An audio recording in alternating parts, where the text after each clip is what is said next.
Então, boa tarde a todos. O meu nome é Tiago Nunes, sou professor da Escola Superior de Educação e então, em representação do meu colega Aldo Passarinho, que é do subdepartamento de Artes, que é o meu subdepartamento, e em que lidamos com 3 cursos na área das artes visuais e do multimédia, também em representação também do nosso Laboratório de Arte e Comunicação Multimédia e também portanto, em representação do professor Jorge Raposo, que é o diretor da Escola Superior de Educação. Queríamos dar as boas-vindas a todos que aceitaram este convite para esta sessão e também referir que é um assunto que nos é bastante caro, não é? Portanto, nós lidamos também com alunos que neste momento estão a aprender, a iniciar a sua atividade no campo também dos audiovisuais e do multimédia. Portanto, estas questões são bastante pertinentes e bastante importantes, não só para nós em contexto formativo, mas também para a comunidade que nos rodeia. Por isso, então, queria mais uma vez agradecer a vossa participação, a vossa presença e pronto, não vou delongar assim mais, passar a palavra a quem de direito, não é? Então, boa tarde a todos e que esta sessão possa ser também proveitosa para nós e para a comunidade que nos visitou esta tarde.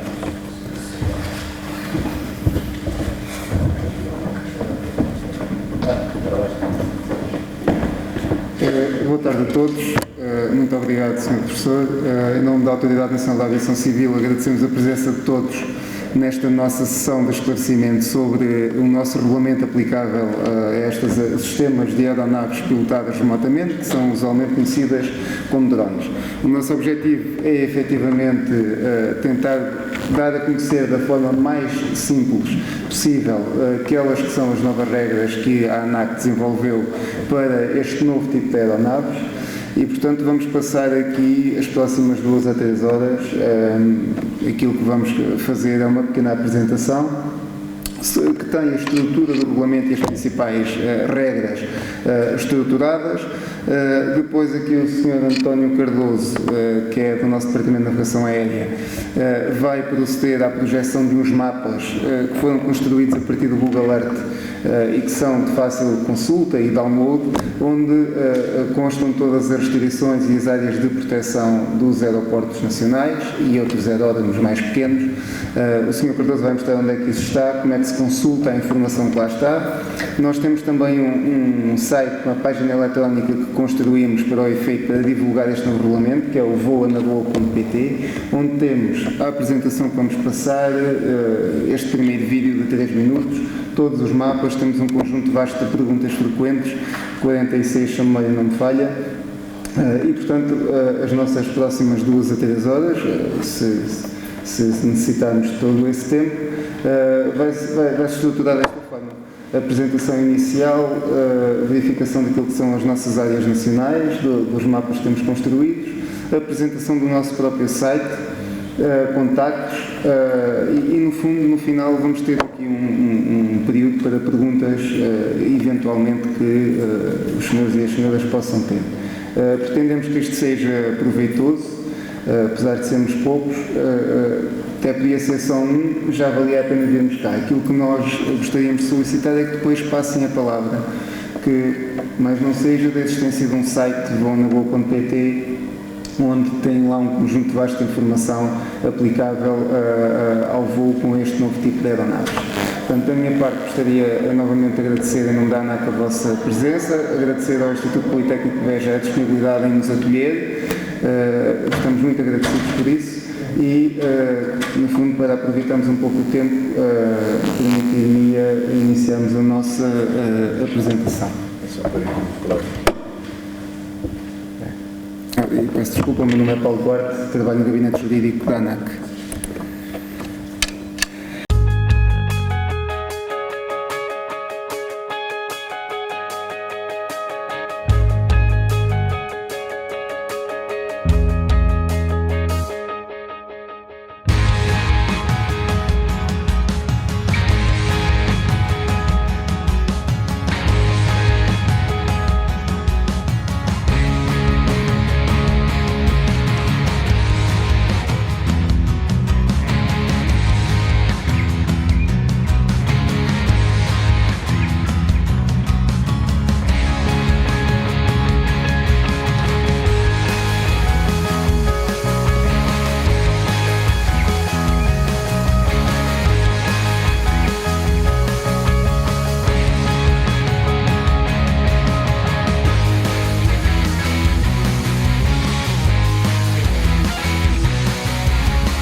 Então, do que é que estamos a falar? O que é que vamos falar? Vamos abordar o regulamento da ANAC, aplicável às condições de operação aplicáveis à utilização do espaço aéreo pelos sistemas de aeronaves civis pilotadas remotamente, aquilo que usualmente se designa por drones, que mais não é do que uma aeronave. Do ponto de vista técnico, isso há muito tempo que está assente a nível internacional, que se trata de uma aeronave. Segue os mesmos princípios de voo, portanto é tecnicamente uma aeronave, embora com características e uma tipologia diferente.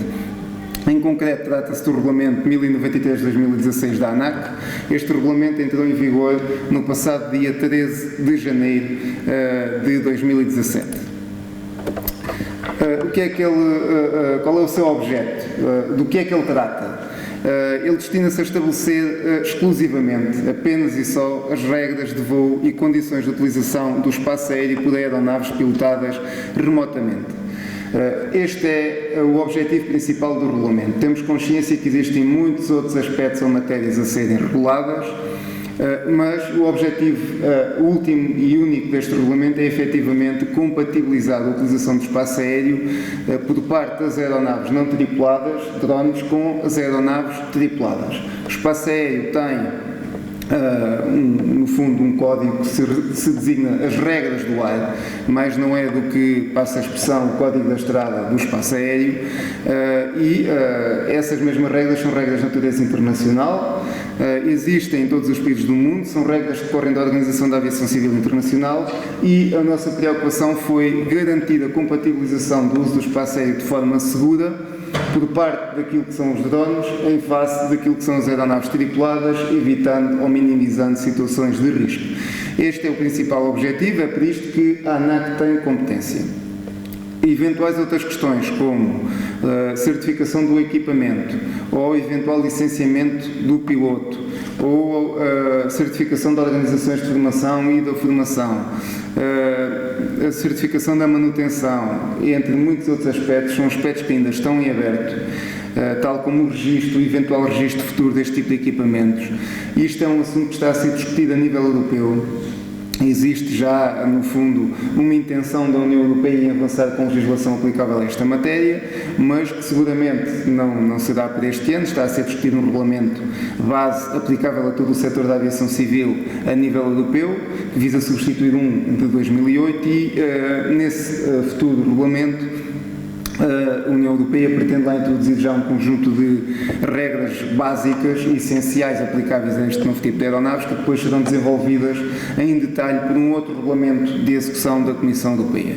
Portanto, todos estes aspectos ainda estão a ser discutidos. Fala-se em dividir isto em 3 categorias de risco: uma categoria aberta, onde dentro de determinados pressupostos existirá a liberdade para, naqueles pressupostos, voarem livremente, sem certificações, etc. Uma categoria de médio risco, em que será necessário uma autorização específica das autoridades de aviação civil e uma análise de risco, e depois uma categoria de alto risco ou certificada, onde tudo se passará como se passa com as aeronaves tripuladas, mas ainda não existem regras detalhadas e fechadas, assentes para tratar dessas matérias. Portanto, existem vários documentos técnicos da Agência Europeia para a Segurança da Aviação, mas ainda não temos uma data específica em que possamos dizer que a partir dessa data vamos ter regras europeias uniformes em todos os países.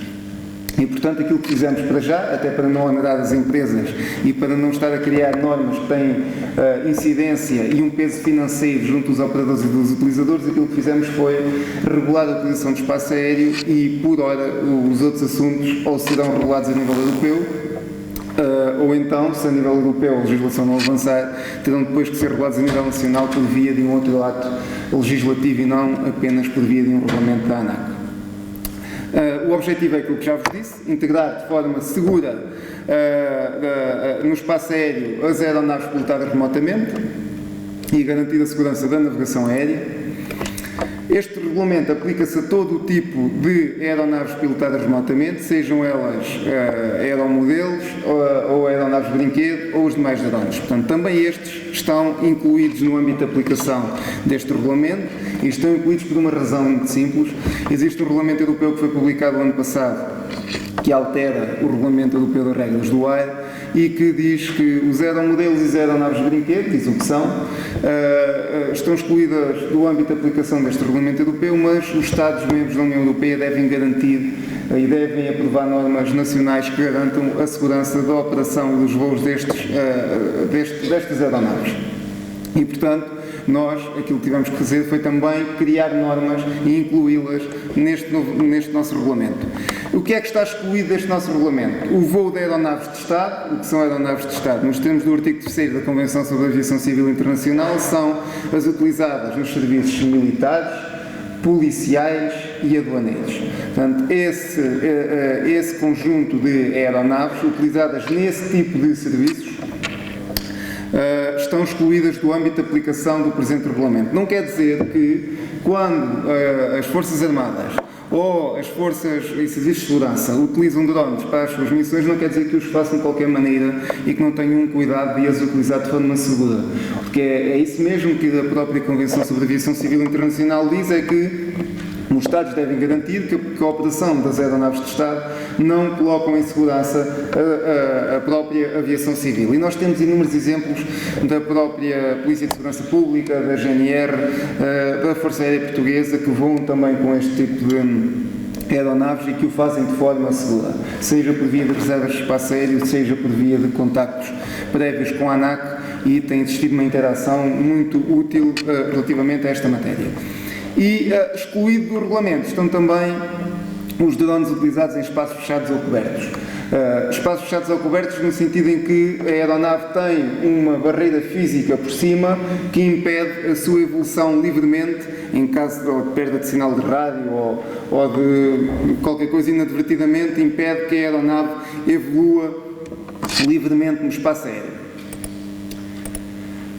Quanto à estrutura do regulamento, nós podemos dividir essencialmente o regulamento num conjunto de regras gerais e num conjunto de regras específicas. E à cabeça aparece logo a liberdade, como regra geral, para efetuar voos durante o dia, à linha de vista, portanto, em que o piloto tem que manter contacto visual direto com a aeronave, sem ajudas de equipamentos, até uma altura de 120 metros, 400 pés. 120 metros porque nós fizemos um processo, como estamos obrigados por lei, como é evidente, de consulta pública a este projeto de regulamento, recebemos mais de uma centena de comentários e alguns dos comentários colocavam em causa precisamente a questão dos 120 metros. Mas há uma razão para isto. Nenhuma das regras que aqui está são arbitrárias, elas são tecnicamente pensadas e estes 120 metros têm uma razão, é que nos termos do Regulamento Europeu das regras do ar, as aeronaves tripuladas podem voar até a altura mínima de 150 metros. E principalmente as aeronaves utilizadas na aviação geral, portanto aquela aviação que não é utilizada para fins propriamente de transporte aéreo comercial, mas muitas delas para fins recreativos, de lazer, ou então a aviação tripulada utilizada, por exemplo, para efeitos de trabalho aéreo. Essas aeronaves podem voar até a altura mínima de 150 metros. Não quer dizer que andem sempre a voar a essa altura, principalmente o transporte aéreo, mas, com exceção da descolagem e da aterragem, elas têm um limite em que podem vir até aos 150 metros. E, portanto, se elas podem vir até aos 150 metros, a racional do ponto de vista técnico foi que deixa-se aqui uma margem de segurança mínima de 30 metros e permite-se que os drones possam voar livremente, com liberdade, até aos 120 metros. Foi esta a razão de ser deste número de 120 metros. Alguns Estados a nível europeu que já legislaram também seguiram a mesma razão, os 120. Há um ou outro que tem os 150, mas isso, do ponto de vista técnico, entende-se que não é propriamente o mais razoável em termos de regra técnica permitir que um drone voe livremente até à altura em que uma aeronave tripulada pode também aparecer a voar. Depois, o conjunto de regras específicas onde se destacam voos nas proximidades de infraestruturas aeroportuárias. Um aeroporto, um aeródromo, um heliporto, tudo isto são aeródromos do ponto de vista técnico. Temos regras específicas para aeromodelos, para aeronaves de brinquedo. Temos um conjunto de voos que estão sujeitos à autorização expressa da ANAC, já vamos ver quais são.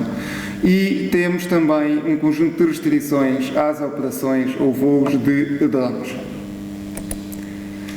Então, como regras gerais, temos aquela que eu já vos falei. Temos a necessidade de manter uma distância segura de pessoas e bens. Nós, com exceção dos brinquedos, por razões que já falaremos, para os drones em geral, não se fixou em concreto uma distância rígida, fixa, por uma razão.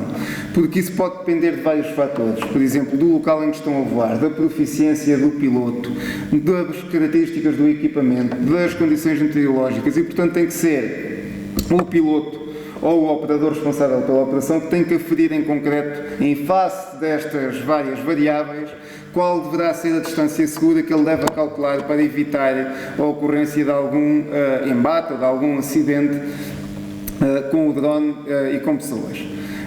Também a necessidade de dar prioridade às aeronaves tripuladas, afastando-se destas, se por alguma razão um drone estiver de um momento para o outro, surge uma aeronave tripulada a voar à mesma altura do drone, aquilo que o drone deve fazer é afastar-se e dar prioridade de passagem, por várias razões.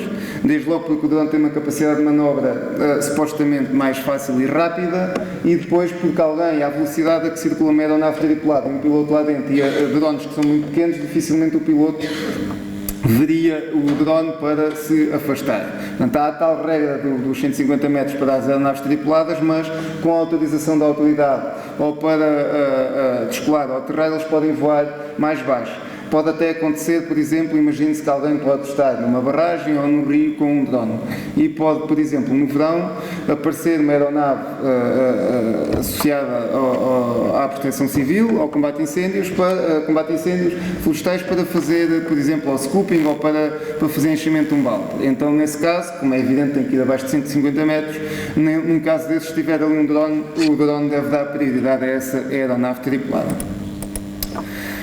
Uma preocupação também com o estado físico e mental do piloto adequado à operação. Isto já decorre também de outras regras e outros regulamentos da aviação civil. Como é evidente, ele deve apenas exercer as funções em perfeito estado físico e mental. Garantia das condições operacionais da aeronave e do sistema, ou seja, o piloto deve ter o cuidado, o operador deve ter o cuidado de seguir as recomendações do fabricante em termos de manutenção e verificação do estado do drone. Se, porventura, o piloto for auxiliado por um observador, estes devem manter contacto visual direto com a aeronave e estar permanentemente em condições de estabelecer comunicações bilaterais, seja por via de um telemóvel, seja por via de um rádio de frequência aberta, o que seja. Portanto, na prática o que existe é, muitas vezes, a regra é voo à linha de vista, mas muitas vezes, para se aumentar a distância do drone ou para um trabalho qualquer, pode o piloto remoto fazer-se auxiliar por um observador. E, nesse caso, pelo menos o observador, se o piloto já estiver a deixar de ver a aeronave, pelo menos o observador tem que estar a ver a aeronave e tem que ter condições de estar em contacto com o piloto para auxiliar na operação segura. Em operações à linha de vista não pode ser operada mais do que uma aeronave ao mesmo tempo, por razões de segurança que têm que ver com a necessidade do piloto de estar a pilotar aquela aeronave à vista, ter que ter também cuidado com o ambiente que o rodeia, em termos de ver, detectar e evitar obstáculos, e portanto, se estivesse a fixar a sua atenção em 2 ou 3 aeronaves não tripuladas ao mesmo tempo, iria, no fundo, distraí-lo daquilo que é o ambiente envolvente à operação. Utilização obrigatória e permanente de luzes de identificação, seja em voos diurnos ou noturnos, para facilitar a identificação ou a visualização da aeronave. Entrando agora naquilo que são regras específicas, nós temos 3 tipos de realidade no que respeita aos voos na proximidade de infraestruturas aeronáuticas civis. Temos aeródromos com uma zona de controle de tráfego aéreo associada, uma CTR, uma Control Zone, e uma zona de controle, no fundo, é uma área de espaço aéreo, um bloco de espaço aéreo que existe, que está associado, essencialmente no nosso caso, aos aeroportos nacionais. Todos têm uma zona de controle e, além dos aeroportos, temos também o aeródromo de Cascais, também tem uma CTR, e o que se passa é que dentro daquela área de espaço aéreo que existe para proteger o tráfego ali à volta do aeródromo ou do aeroporto, tudo o que são descolagens, aterragens, são autorizadas por um controlador de tráfego aéreo. Todas as aeronaves que ali entram têm que entrar em contato com o controle de tráfego aéreo. O controle de tráfego aéreo assegura a separação horizontal e vertical entre as aeronaves. Depois temos uma realidade intermédia, que são aeródromos que não tem esta zona de controle de tráfego aéreo, mas tem uma zona de tráfego aeródromo associada, ou ainda uma zona de utilização obrigatória de rádio e de transponder. Transponder é um equipamento que as aeronaves tripuladas têm, é interrogado por um equipamento em terra e depois emite uma série de informação para esse equipamento. Estas zonas de tráfego aeródromo existem em alguns aeródromos nacionais, designadamente Ponte Sor, mais recentemente Coimbra, Viseu, Bragança, Vila Real, Chaves, Portimão e em alguns aeródromos da região autónoma dos Açores. E no fundo são também zonas, blocos de espaço aéreo que existem também à volta de um aeródromo. Existe lá também uma torre, não está lá um controlador de tráfego aéreo, não é feito controle de tráfego aéreo, mas as aeronaves, os pilotos recebem informação de voo de aeródromo, designadamente a pessoa que lá está na torre dá informações sobre a pista em utilização ou em uso, sobre as condições meteorológicas, etc. Mas não faz a separação das aeronaves, nem dá autorizações. Compete depois aos pilotos, com base nessas informações, decidirem aquilo que vão fazer. Depois temos a realidade daquilo que são os aeródromos mais pequenos ou secundários. Aeródromos que não têm nem zona de controle nem zona de tráfego de aeródromo associada. Temos os restantes aeródromos nacionais, mais pequeninos, incluindo heliportos. Temos também nesta realidade áreas de utilização específica para aeromodelos, publicadas nas publicações de informação aeronáutica nacionais, e temos ainda a realidade das pistas de ultraleves, que são aquelas pistas utilizadas por aeronaves que usualmente as pessoas designam, do ponto de vista técnico errado, designam por avionetas. No fundo são ultraligeiros ou ultraleves aeronaves que são utilizadas em atividades de desporto, de recreio e de lazer. Então, se estivermos a voar na proximidade de um aeroporto com uma zona de controle de tráfego aéreo associada, existe um conjunto de regras comuns a todas as aeronaves. Desde logo, aplicam-se as regras e restrições constantes do anexo ao regulamento. Ou seja, o regulamento da ANAC tem publicado em anexo uma série de mapas, que são mapas das áreas à volta dos aeroportos nacionais e do aeródromo de Cascais. Para os aeroportos pensou-se numa solução que não se fizesse aquilo que se fez em alguns países a nível europeu, em que disseram 5 milhas à volta do aeroporto, ninguém voa. No nosso caso, que somos um país relativamente pequeno, e por exemplo em Lisboa, se fizéssemos isso ninguém voava. Praticamente ninguém voava em Lisboa, quando nós temos a pista cá em cima e temos a maior parte da cidade com um desnível enorme lá para baixo. Isso não seria racional, isso seria uma regra cega. Então o que é que o nosso Departamento de Navegação Aérea, em concreto o Sr. António Cardoso, fez? Estudou-se várias áreas e minimizaram-se e colocaram-se alturas diferenciadas consoante a proximidade ao aeroporto e às pistas. Então estas áreas têm essencialmente, e depois vamos vê-las projetadas, definiu-se uma área proibida coincidente com as pistas e com as superfícies de aproximação e de descolagem do aeroporto. Paralelamente, ao lado, definiu-se uma área em que é permitido voar livremente até 30 metros de altura. Uma outra logo a seguir em que se pode voar até 60 metros. E, em alguns casos, em alguns aeroportos nacionais, existe ainda uma faixa, uma outra área em que se pode voar até 80 metros. Acima dessas alturas, como veremos, só com a autorização da ANAC é que se poderá voar. Não quer dizer que não se possa voar de todo, mas o que se considera seguro é até aquela altura podem voar livremente. Acima daquela altura já carece autorização e o nosso Departamento de Navegação Aérea e a nossa Direção de Segurança Operacional têm que fazer uma análise, verificar as medidas de mitigação apresentadas e verificar se pode fazer o voo acima daquelas alturas, se é eventualmente necessário fazer alguma reserva de espaço aéreo ou emitir algum aviso à navegação aérea ou não. Quem voar no interior dessas áreas de proteção operacional, que estão inseridas numa zona de controle de tráfego aéreo, a aeronave tem que ter capacidade para fornecer a informação ao piloto da altura a que está a voar, informação em tempo real. Se, porventura, o equipamento não tem essa capacidade tecnológica, então aquilo que se pensou foi, não se vai proibir todo, aquilo que se vai fazer é, nesse caso, na ausência desse equipamento, o drone não deve voar acima do obstáculo mais próximo da aeronave num raio de 75 metros. Ou seja, terá que ter um ponto de referência na sua proximidade para garantir que não fura aquelas alturas máximas de segurança para voar na proximidade de um aeroporto. Depois, para os aeromodelos, Se estiverem a voar no interior de uma área especificamente criada para o efeito e publicitada na publicação de Informação Aeronáutica Nacional, após a autorização da ANAC, podem evoluir até ao limite máximo vertical de tal área. Qual é que foi aqui a preocupação?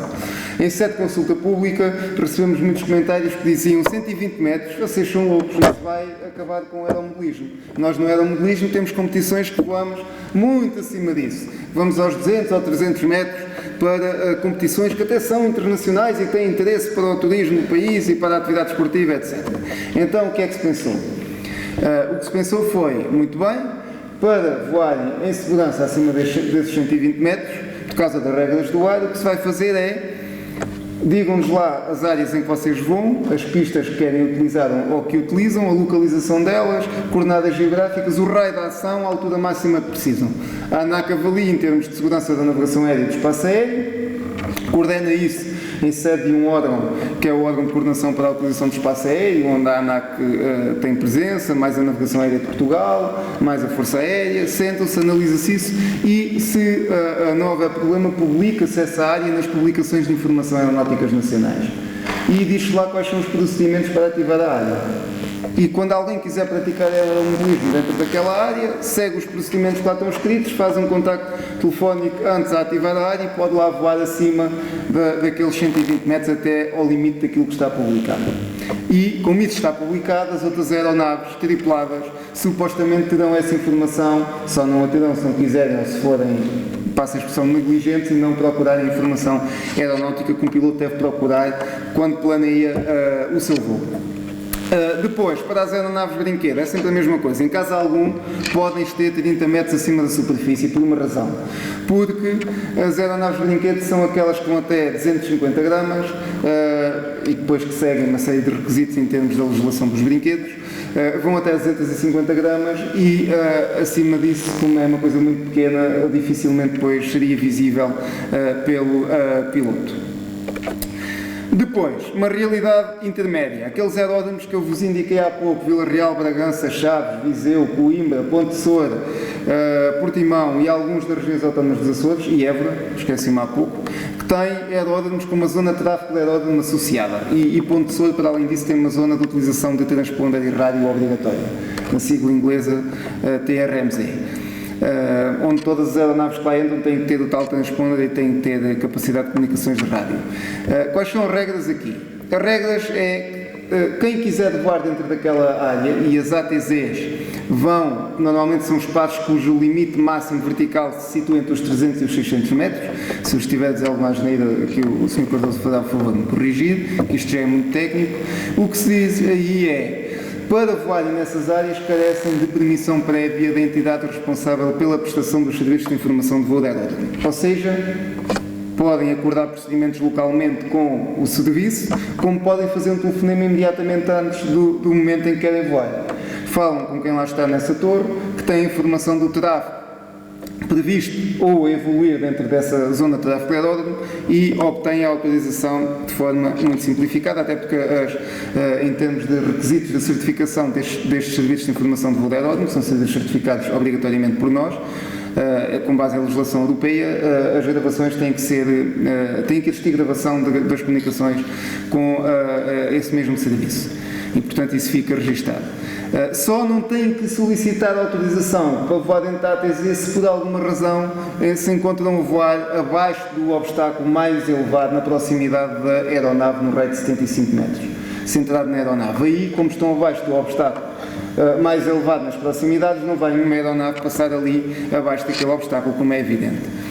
O piloto, neste caso, deve disponibilizar à entidade responsável pela prestação de serviços de informação de voo do aeródromo um contacto direto para eventual necessidade de estabelecimento de comunicações imediatas e urgentes, porque pode acontecer que, naquele momento, o Serviço de Informação de Voo do Aeródromo disse que ele podia voar com o drone, mas a seguir pode ocorrer uma situação inopinada, uma emergência, uma aeronave qualquer que se dirige para aquele aeródromo e então há que ter ali a capacidade para a pessoa que está na torre do aeródromo, o Serviço de Informação de Voo, contactar o responsável pelo voo do drone para que ele, ou momentaneamente, por exemplo, faça aterrar o drone.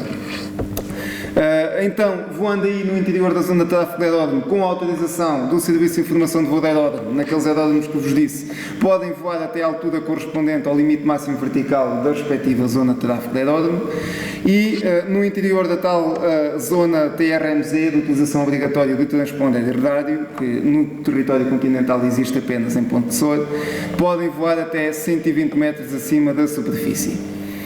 Novamente, os brinquedos são os 30 metros acima da superfície. Tal como os tais 120 metros que vos falei de regra geral, são sempre medidos em relação à superfície, ao solo. Se for algo que vai em sentido ascendente e que a aeronave vá seguindo isso, deve sempre aferir e ajustar a altura ao solo, em relação ao solo. Depois temos aquela realidade daquelas infraestruturas de menor dimensão, mais pequenas, que não têm nem zona de controle nem zona de tráfego de aeródromo. A regra é, dentro de um círculo de 2,5 km de raio à volta desses aeródromos mais pequenos, ou de pistas de ultraleves, e até 120 metros de altura, podem voar com a autorização prévia do diretor do aeródromo ou do responsável da pista de ultraleves. Só não necessitam da autorização deles se não estiverem a voar por cima da infraestrutura e estiverem a voar abaixo novamente do tal obstáculo mais próximo no raio de 75 metros da aeronave. Porque é que aqui é o diretor do aeródromo que autoriza. E podem acordar localmente, embora nós tenhamos no nosso site uma sugestão de formulário de requerimento e de resposta, porque é que é o diretor autorizado? Porque isto são infraestruturas de pequena dimensão, em que têm poucos voos e é o diretor do aeródromo que tem conhecimento da atividade do próprio aeródromo. Em concreto, para aquele dia, não é a ANAC, nem é o Serviço de Informação de Voo da ANAC Portugal em Lisboa. São aeródromos de pequena dimensão. Ao contrário do que muitas pessoas às vezes pensam, nem todos os voos carecem de ter um plano de voo. O plano de voo só é obrigatório para voos dentro do espaço aéreo controlado, dentro das tais zonas de controle, ou para atravessar fronteiras, e não sei se me falha a memória mais alguma coisa, essencialmente é isso. Portanto, nas outras situações, a apresentação do plano de voo é facultativa. E, portanto, mais do que ninguém, ou melhor que ninguém, é o diretor da infraestrutura, ou o responsável da pista de ultraleves, que sabe o tráfego que tem previsto ali para aquele aeródromo. O diretor ou o responsável da pista deve assegurar que no período abrangido pelo voo do drone não existem em simultâneo aeronaves tripuladas a evoluir de e para o aeródromo ou pista de ultraleves, e se porventura estiverem a voar no interior de uma área especificamente criada para o efeito e publicada no IP, as tais áreas dos aeromodelos, porque um drone também eventualmente poderá lá voar dentro, podem evoluir até ao limite vertical máximo dessa área. Novamente, os brinquedos 30 metros acima da superfície. Em termos de resumo para os aeromodelos, se estiverem dentro daquelas áreas que vos falei e que vos expliquei a racional da criação daquelas áreas, podem evoluir após a ativação da área até ao limite máximo vertical dessa área. Em infraestruturas civis com zona de controle associada, portanto, na proximidade de um aeroporto ou do aeródromo de Cascais, aplicam-se as mesmas regras e restrições das áreas operacionais, ou seja, a área proibida, há os tais 30 metros, 60 e, em alguns casos, 80 metros. E as demais regras do regulamento. Na proximidade de infraestruturas com zona de tráfego de aeródromo associada ao TRMZ, as regras também são essencialmente idênticas. Permissão prévia do Serviço de Informação de Voo de Aeródromo. No interior da ATZ podem voar até ao limite máximo da ATZ, que já vos disse que se situa, consoante as situações, entre os 300 e os 600 metros de altura. E no interior da TRMZ podem também ir até aos 120 metros de altura. Nas infraestruturas mais pequenas, naqueles aeródromos ditos secundários e pistas de ultraleves, podem realizar voos no tal círculo de 2,5 km de raio centrado no ponto de referência do aeródromo ou da pista de ultraleves, até 120 metros após a autorização do diretor ou do responsável da pista. É igual. Os voos no interior do mesmo círculo, mas acima de 120 metros, podem ainda ser permitidos com o cumprimento das seguintes condições cumulativas. A autorização também do diretor ou do responsável da pista e, se a área estiver publicada também à semelhança dos aeromodelos que falei há pouco, se a área estiver publicada nas publicações de informação aeronáutica nacionais, também poderão lá voar dentro dessa área acima dos 120 metros após a ativação da área. Quanto aos brinquedos, a tal regra dos 30 metros acima da superfície, já falámos dela, Estão sujeitas também a todas as outras restrições aplicáveis às aeronaves pilotadas remotamente, ou drones, é tudo a mesma coisa. Estão sujeitas às regras para voos nas proximidades de infraestruturas aeroportuárias, todas estas que falámos anteriormente. Só podem voar de dia em operações à linha de vista. No interior das áreas de proteção operacional dos aeródromos, constantes do anexo ao regulamento, ou seja, aquelas que têm zona de controle associada, aplicam-se também tudo o que são regras e restrições que aí estão previstas, com exceção da altura máxima de voo, que, novamente, não pode exceder os 30 metros de altura. Nas infraestruturas mais pequenas, novamente, no interior da ATZ e da TRMZ, em caso algum, podem voar acima dos 30 metros. Se o obstáculo natural ou artificial mais próximo no raio de 75 metros for inferior a 30 metros acima da superfície, então podem voar sem permissão prévia da entidade responsável pelos serviços de informação de voo do aeródromo, desde que não ultrapassem o limite desse obstáculo e não estejam a voar por cima do aeródromo.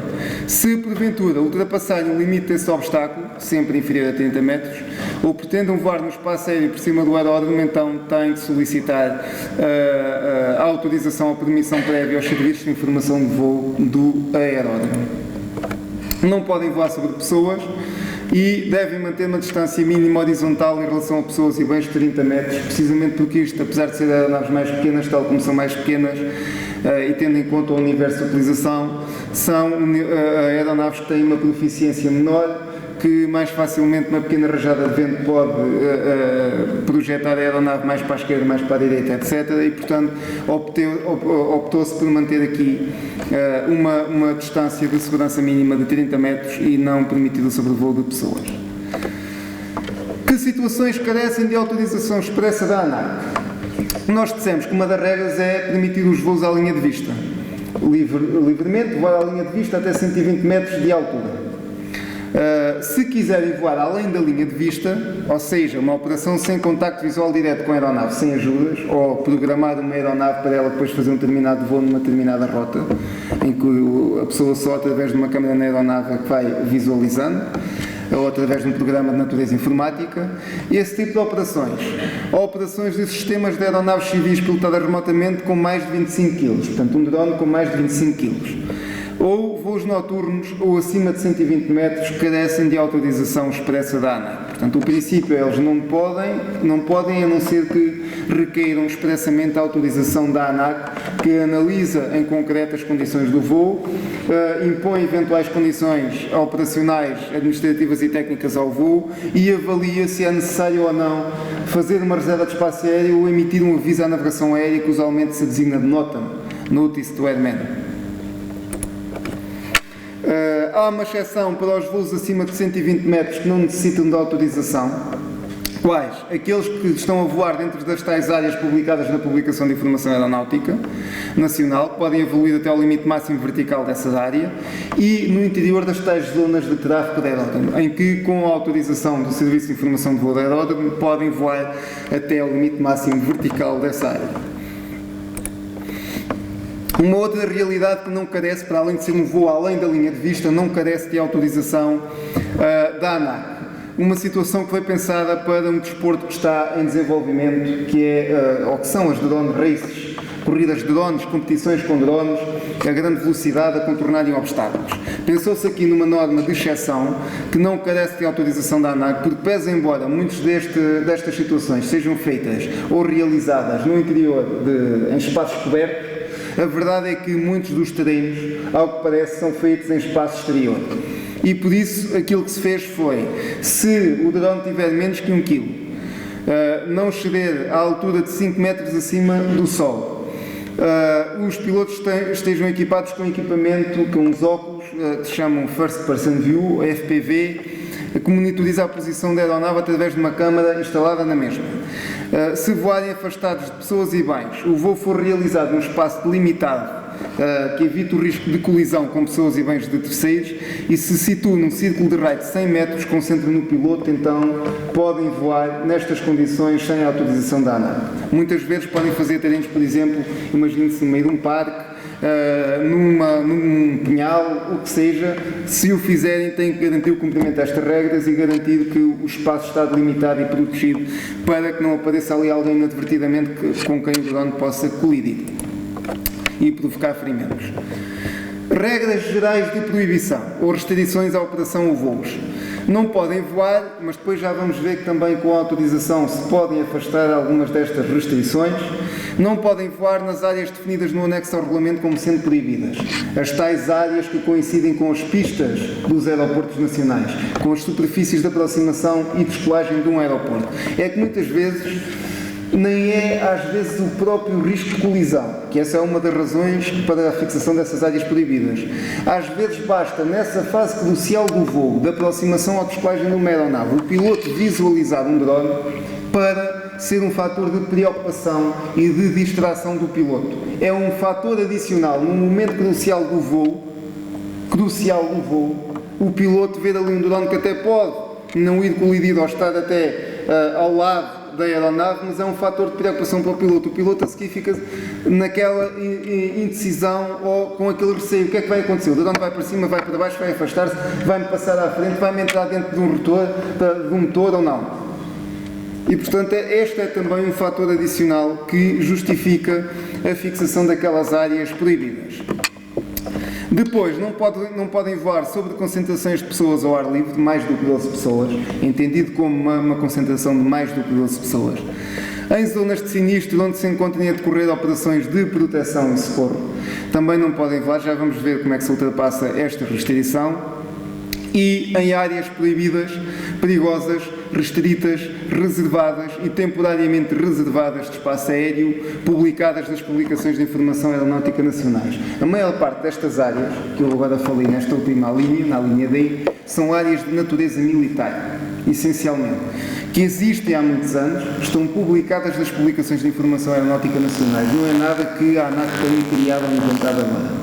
E são áreas que tanto existem em Portugal como existem em qualquer país do mundo que se preze e que tem estas áreas. Portanto, são áreas que essencialmente a maior parte delas protegem infraestruturas nacionais de natureza militar, bases aéreas ou áreas reservadas a treino militar e que às vezes são de ativação tática de um momento para o outro e que depois também estão refletidas no nosso mapa que ali o Sr. Cardoso fez e o Sr. Cardoso certamente também vai explicar em detalhe a lógica dessas áreas que ele conhece muito bem, até porque foi militar muitos anos.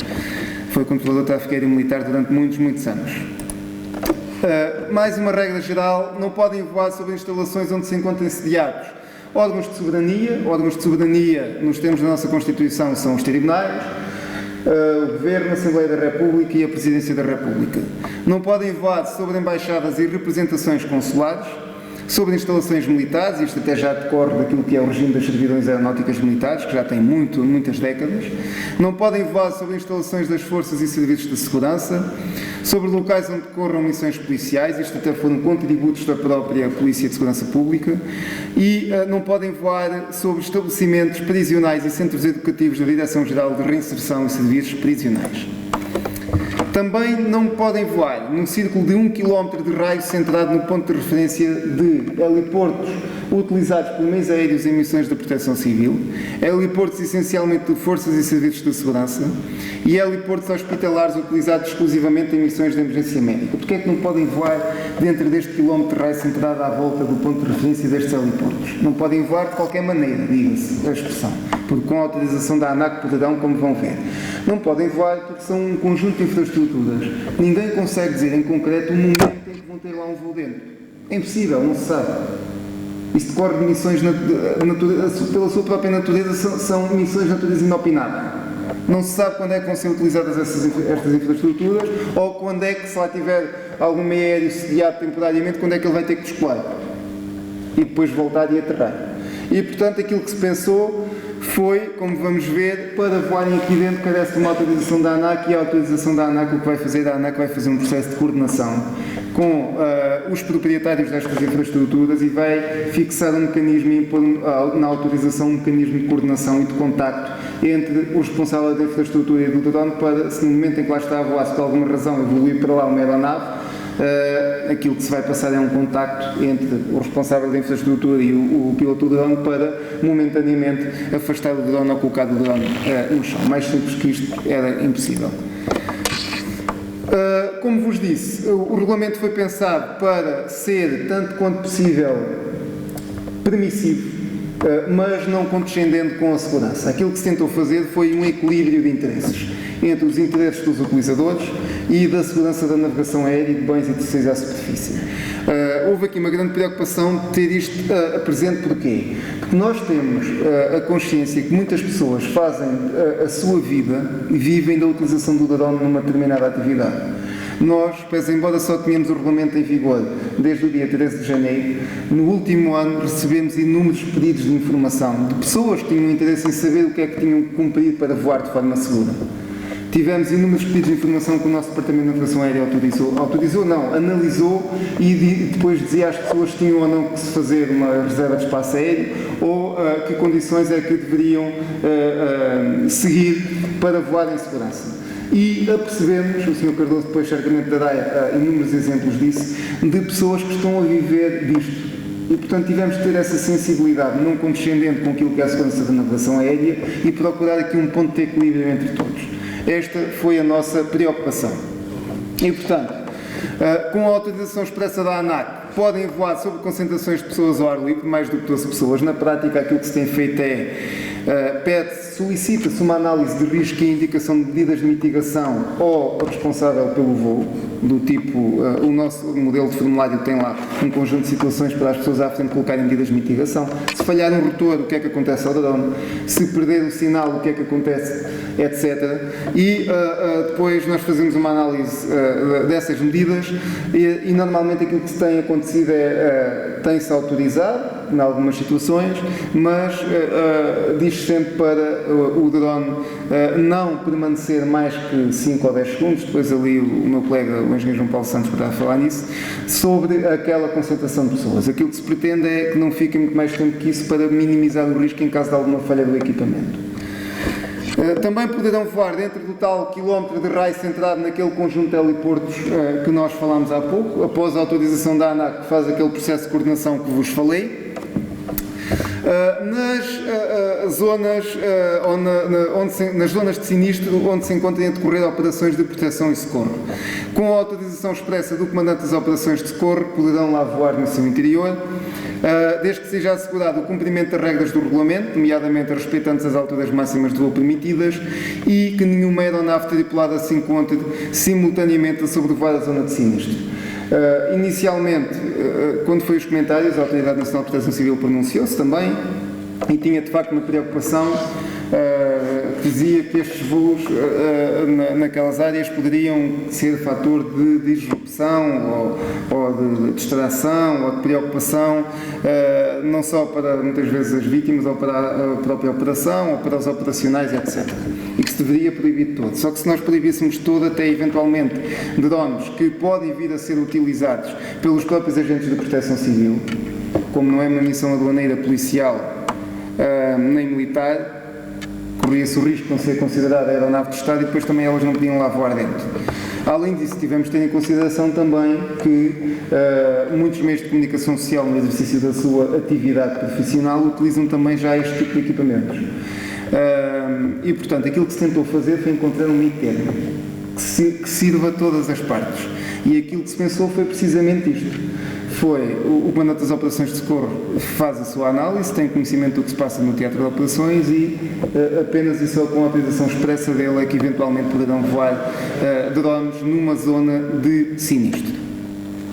Tentou-se encontrar novamente aqui uma solução que não fosse proibir totalmente, mas também não permitir totalmente.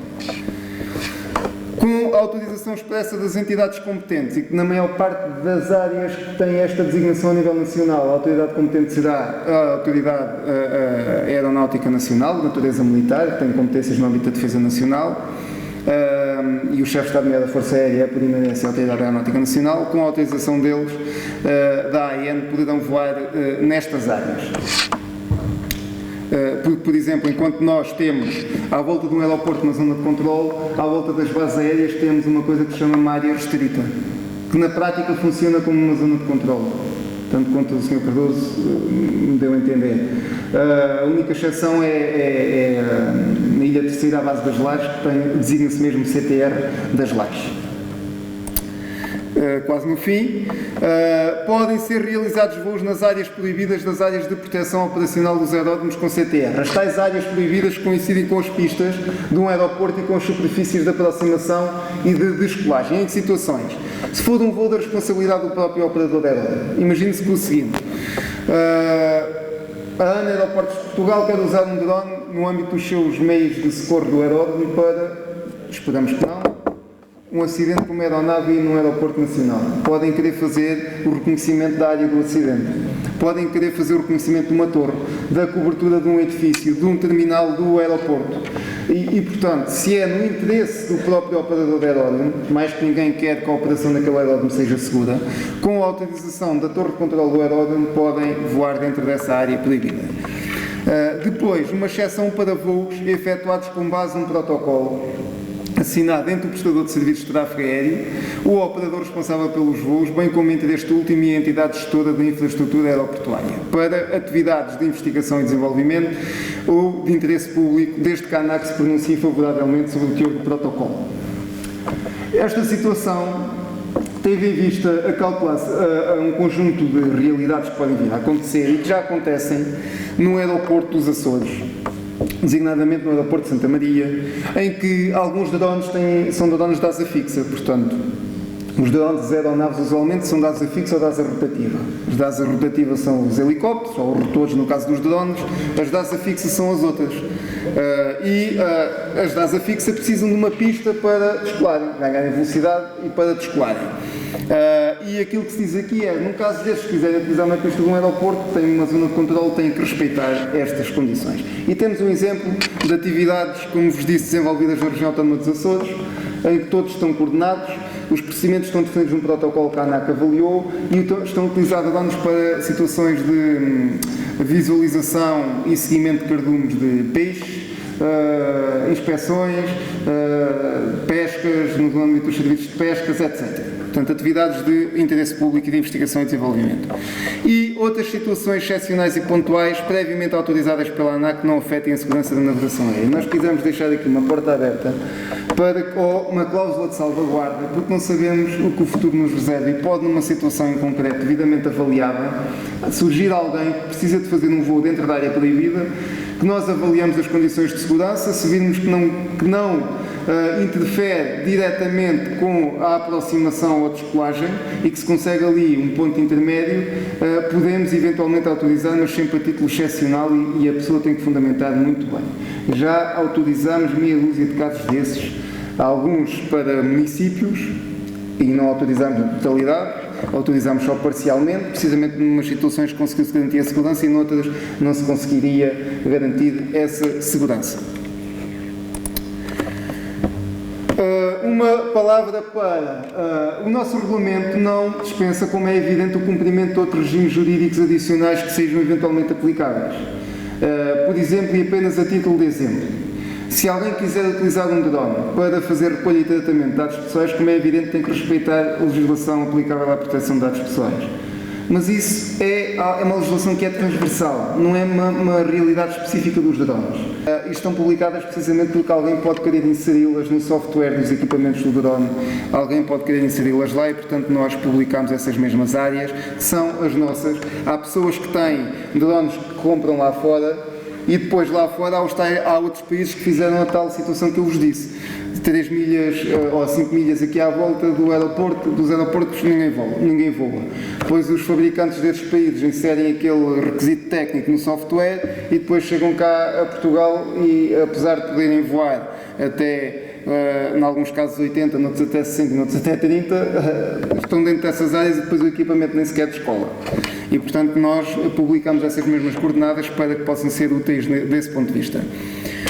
Do ponto de vista da fiscalização, isto não é nada que decorra do nosso regulamento, nem vocês encontram isso aí, está num decreto-lei, que é o decreto-lei 10/2004, contém o regime geral das contraordenações aeronáuticas civis e que confere a este conjunto de entidades competência para fiscalizar tudo aquilo que são as regras da aviação civil. Portanto, desde as Forças e Serviços de Segurança, às próprias entidades que têm a seu cargo a gestão dos aeródromos, diretores de aeródromos, órgãos da Autoridade Marítima e a ANAC. Não é nada de novo, nem resulta deste regulamento. Bom, relativamente à apresentação, era tudo o que eu vos tinha para dizer. Vou agora passar a palavra ao Sr. António Cardoso, que vos vai mostrar as tais áreas, como é que se pesquisam, vai mostrar um manual que nós fizemos, que o Sr. Cardoso fez, sobre o espaço aéreo, que está tudo explicado. Depois mostraremos o nosso site, onde é que tudo isto está, as perguntas frequentes, e no fim temos então um tal período para eventuais questões que possam ter.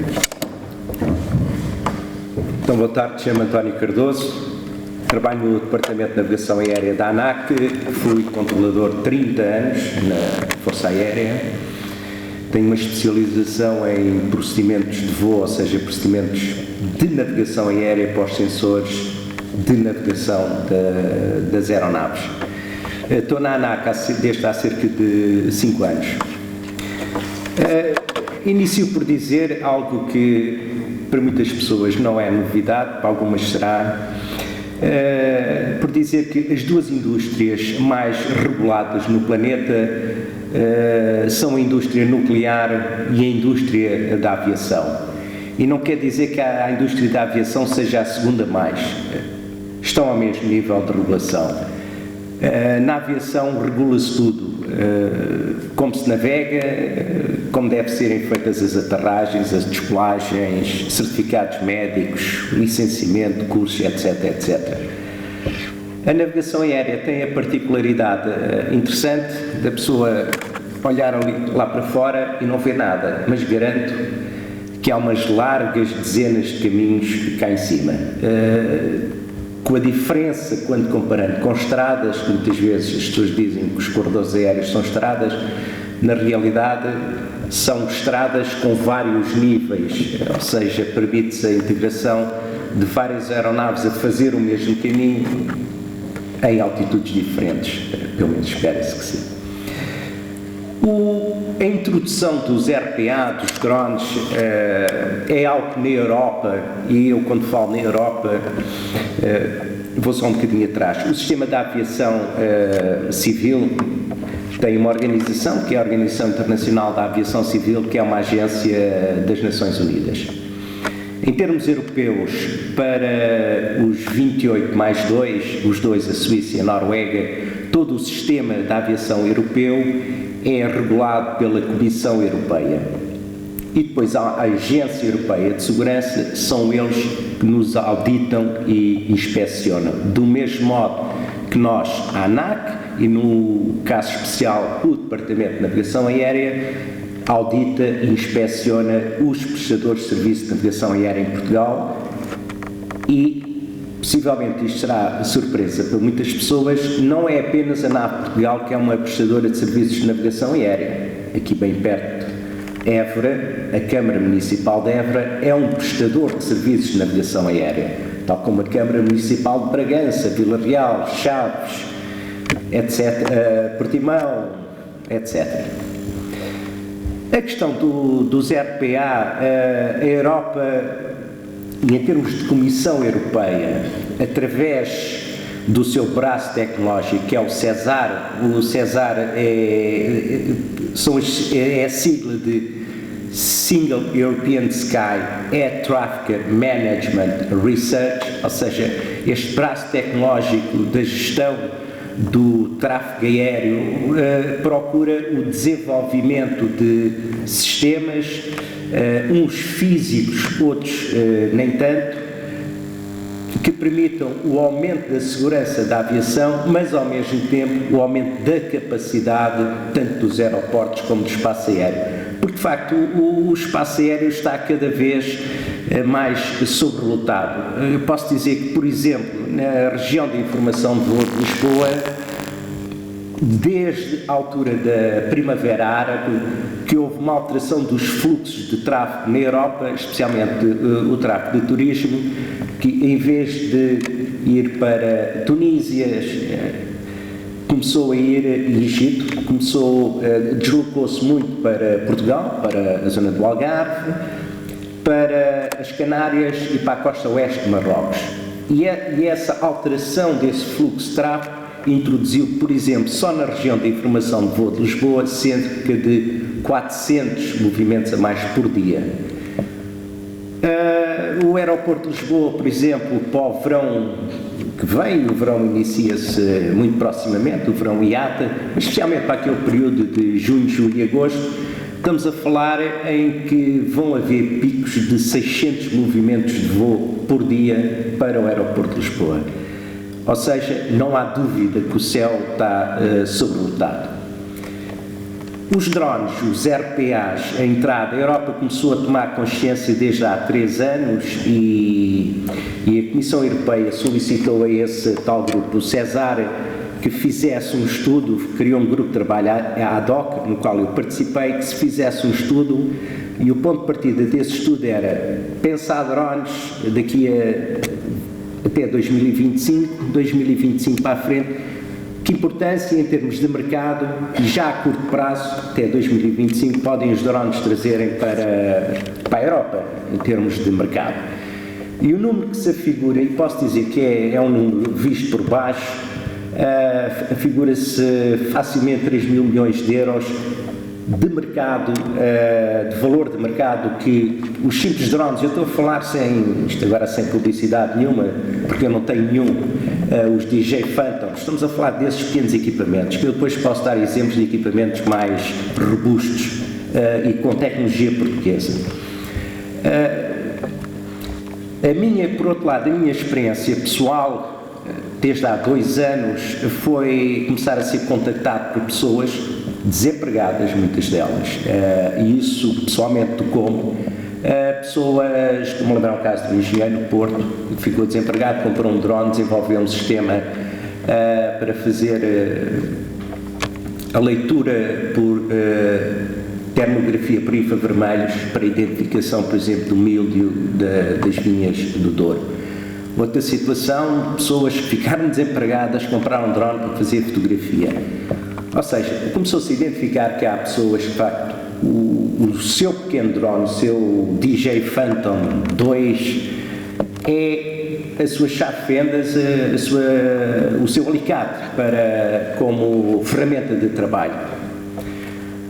O desenvolvimento deste regulamento teve ali 2 fases na ANAC, uma fase muito conservadora, no qual eu estava à frente. Dentro da CTR não há drones, controlador de tráfego aéreo, quanto menos confusão, passa a expressão, dentro de uma zona de controle de tráfego aéreo, melhor, até porque eu já tenho aviões a mais. Mas este contacto com as pessoas, ou seja, a aproximação às pessoas, permitiu começar a ver que, bem, vamos estudar o modo em que seja possível, em espaços aéreos com alguma densidade de tráfego, permitir ainda assim que as pessoas pudessem exercer a sua atividade. E, por que não, também a utilização do seu equipamento por lazer, simples. No caso de Lisboa, com autorização apropriada, naturalmente, poder estar ali na zona de Belém, e depois explico porque a autorização apropriada. Belém é um caso muito especial, a zona de Belém, de Alcântara e a zona do Terreiro Passo são 3 áreas muito especiais de Lisboa que requerem uma autorização do Ministério da Defesa Nacional.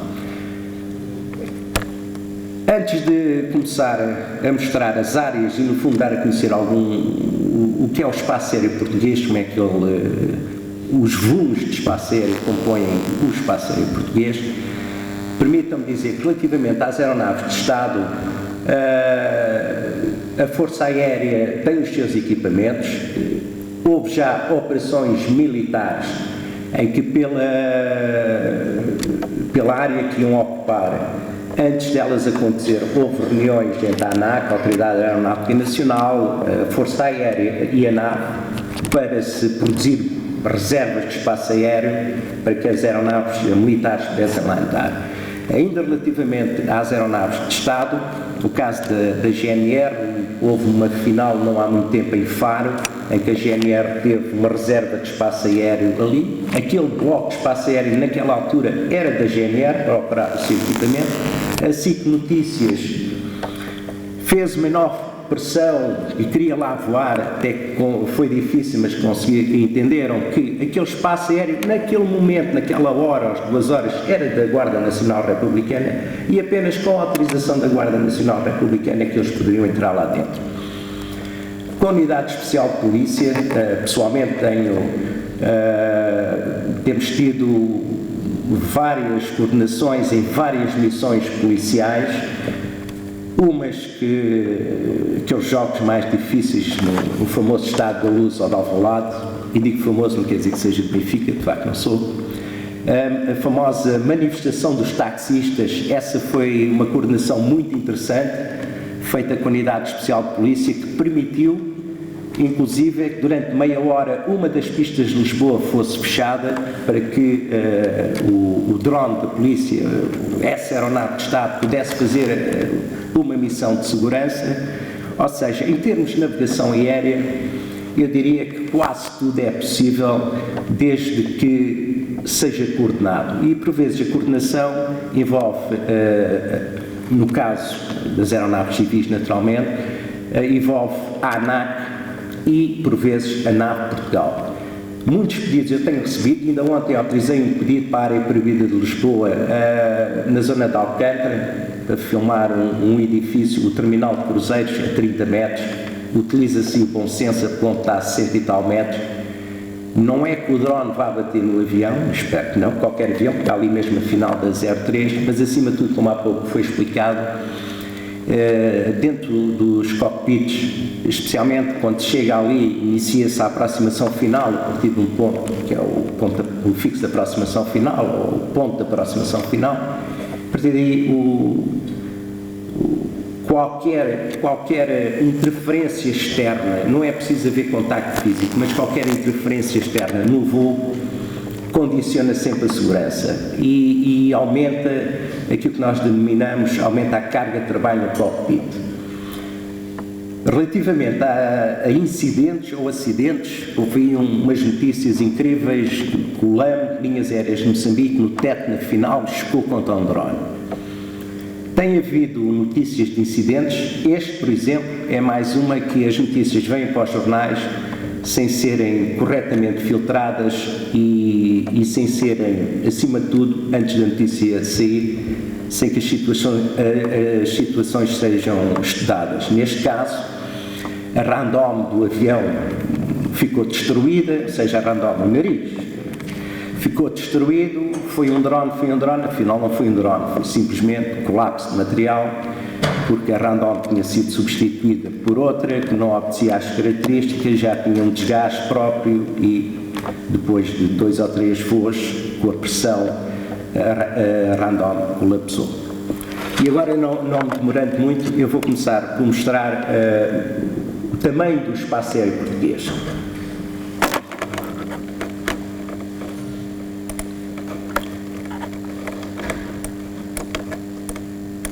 Este é o espaço aéreo português, portanto, a amarelo é a região de informação de voo de Lisboa, a verde é a região de informação de voo de Santa Maria, portanto, a chamada FIR Atlântica de Santa Maria.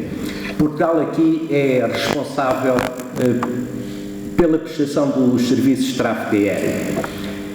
E os serviços de tráfego aéreo não é apenas controlar os aviões.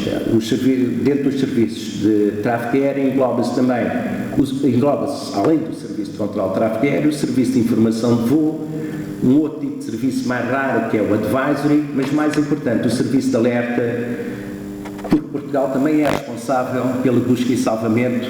Estão a ver, é mesmo grande, é o 8º maior espaço aéreo do mundo e Portugal é responsável pela busca e salvamento dentro deste espaço aéreo. Naturalmente, com funções cometidas à Força Aérea Portuguesa e à Marinha.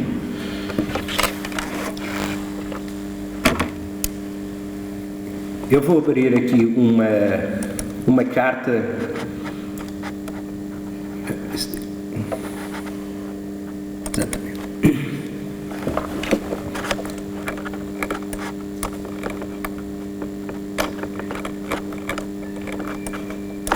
Esta carta representa vários tipos de espaço aéreo. Por exemplo, aqui a azul é a zona terminal de Lisboa, temos aqui uma área militar, a área militar de Sintra, a área restrita, que eu depois mostrarei em volume, que se inicia a partir do Sol. Temos aqui A segunda área militar de Sintra, que se inicia a partir dos 300 metros, Monte Real, áreas perigosas, por exemplo, aqui esta área do exército português para fazer tiro de artilharia. Temos aqui Beja. Esta é a área restrita da base aérea número 11, ou seja, aqui é prestado o serviço de controle de tráfego aéreo. Temos aqui outra área restrita de Beja, treino de helicópteros. Mais uma vez, estas duas áreas, por exemplo, iniciam-se a partir do Sol. Esta aqui, a norte e a sul, também são áreas que estão ligadas a Beja, mas iniciam-se a 300 metros acima do Sol. Temos aqui a área terminal de Faro e a zona de controle de tráfego aéreo de Faro. Lisboa tem aqui assim uma área. Esta é a área de controle de tráfego aéreo de Lisboa e temos aqui a área de controle de tráfego aéreo de Cascais. Mas eu agora vou pôr aqui para se ver em volume, se ele aparece. Ok.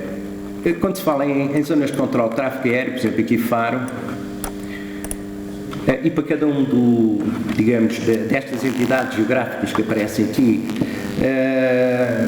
está associado o texto que reflete o que está escrito no regulamento. Ou seja, o voo dentro das CTRs obedece às alturas das áreas de proteção operacional. As CTRs que existem no nosso país, vou só desligar isto, com licença, civis. Portanto, temos a CTR do Porto, a CTR de Lisboa, Cascais, Faro, depois temos Madeira, Porto Santo e, chegando aos Açores, Santa Maria, Ponta Delgada, Flores. As Lajes é uma CTR, mas é militar, ou seja, é um espaço aéreo militar. Vou desligar aqui. Então, dentro das zonas de controle de tráfego aéreo das denominadas CTR, foram criadas estas áreas, portanto, e estas são comuns a todas, exceto as verdes, que permitem o voo até 80 metros, apenas é Porto, Lisboa e Horta, pelo volume do espaço aéreo, não fazia aqui sentido manter-se os 60 metros. Portanto, estas áreas é a área proibida, a laranja é a área dos 30 metros e a amarelo é a área dos 60 metros. Dentro das áreas proibidas, como já foi há pouco referido, é possível voar-se. No entanto, requer sempre uma coordenação robusta com a ANAC. Porque, e já foi dito, nós não pensamos que se vai haver um acidente, ou seja, um drone ser engolido por um motor ou chocar contra uma aeronave, mas acima de tudo não criar a sensação, não transmitir a sensação de insegurança a bordo das aeronaves. Isto foi até transmitido por um comandante da TAP, teve uma situação destas no aeroporto europeu, em que ele disse, foi depois de avistar o drone e até aterrar, a preocupação que houve a bordo é: vi este, haverá mais algum? Vem da esquerda, vem da direita, vem de cima, vem de baixo para cima? Ou seja, aquela fase final do voo, que é uma fase difícil, não quer dizer que seja complicada, é difícil em termos de exigência de concentração, não é bom, passa a expressão, introduzir outros elementos que possam trazer alguma entropia a todo o sistema dessa tripulação que está na final. No entanto, não quer dizer que nós não autorizemos. Como disse, ainda ontem autorizei aqui um voo para hoje não, para dia 18, aqui em Faro, por exemplo, aqui perto, aqui na zona de Faro, anda aqui a Universidade do Algarve, anda aqui a voar com uma empresa a fazer a cartografia digital para estudo de erosão da costa marítima, ou seja, é possível. É possível voar-se. Esta, naturalmente, dificilmente se criaria uma coordenação deste género por motivos de lazer, porque esta obriga que um controlador esteja ao lado das equipas que estão a filmar com o drone, porque cada vez que há uma aeronave que inicia o segmento final, o drone tem de descer, cada vez que há uma aeronave para descolar, antes da aeronave descolar, naturalmente o drone tem de descer. E tem sido nos intervalos entre as aterragens e as descolagens tem sido permitido o voo do drone. Não é fácil, é uma coordenação difícil que está a acontecer. No entanto, é possível fazer. Naturalmente, por motivos de lazer, dificilmente poderá ser autorizado uma operação desse género, porque envolve bastante recursos. Falar em recursos, como eu iniciei há pouco, nós temos neste momento a acontecer em Portugal, por exemplo, uma operação de RPA civil de uma empresa portuguesa para a Agência Europeia de Segurança Marítima. Está prevista uma outra com uma empresa portuguesa e aquela nesta zona vai até sensivelmente até 120 km dentro do mar, ou seja, já estamos a falar de drones, passa a expressão, RPAs robustos. Estão aqui a fazer outra missão que vai até 180 km dentro do mar também, são RPA civis de empresas privadas, em que através de coordenação é possível criarmos, nestes casos, reservas de espaço aéreo, ou seja, blocos de espaço aéreo no qual o drone anda ali dentro, em que são publicados avisos à navegação aérea, aquilo que nós denominamos os NOTAM, para informação a toda a parte interessada que há uma determinada atividade numa zona definida por 4 coordenadas ou mais, o que for, e que com uma altura mínima, neste caso é o nível do mar até uma altura máxima, em que se alguém quiser cruzar ali, pode cruzar 1000 pés, 300 metros acima dessa área onde está a acontecer a operação. Há pouco falou-se nas ATZs, ou seja, só recapitulando um pouco, portanto, aqui são as zonas de controle de tráfego aéreo, aqui assim as aeronaves estão sujeitas àquilo que se denomina pela autorização ATC, aqui um controlador diz a uma aeronave, nós não falamos com pilotos, falamos com aeronaves, dizemos a aeronave autorizada a aterrar, autorizada a descolar, autorizada a subir, a descer, não pode descer, não está autorizada a descer, não está autorizada a subir, ou seja, pressupõe aquilo que é uma clearance, a autorização. Os espaços aéreos que eu vou demonstrar a seguir são as denominadas zonas de tráfego aéreo. Há aqui uma bem perto, a de Portimão. Estas zonas de tráfego aéreo destinam-se simplesmente a proteger a zona de tráfego do aeródromo.